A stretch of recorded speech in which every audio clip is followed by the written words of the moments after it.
it's good to get back out here on the field, move on from last week's game, and get focused on making sure that obviously we find a way to make sure we're in really good shape for this marathon in 2 Saturdays from now that'll be at a sprinter's pace. So it's a big challenge. There's a reason why they're #1 in the country in scoring offense and total yards.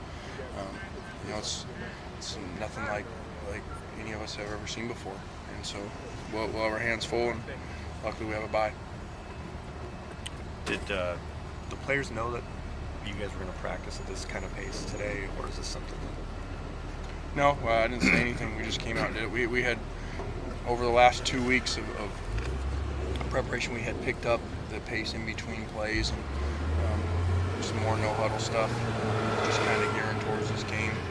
And then today, we kind of went to the next step. And what I tried to do is I tried to create a practice like what their practices are like. What people have told me that have been there, and so tried to come as close as we could to it. I don't know if we were or not because I've never seen their practices, but I hope it was beneficial for our defense.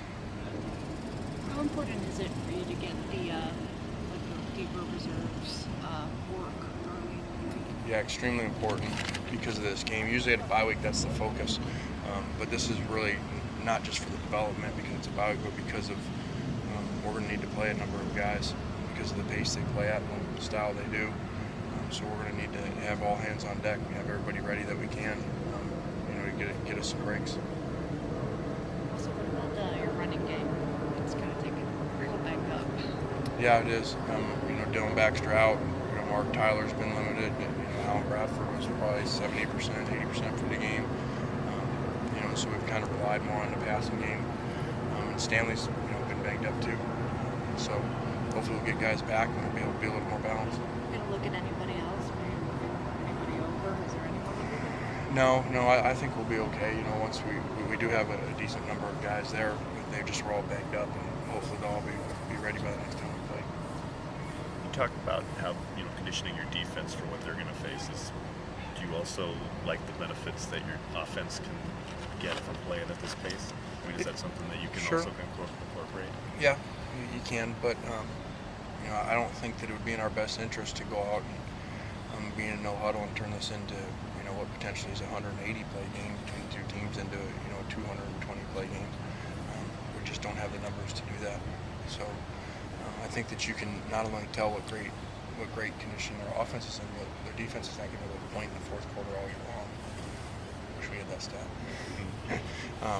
So you can tell that it's paid off for their defense by practicing against their offense all the time.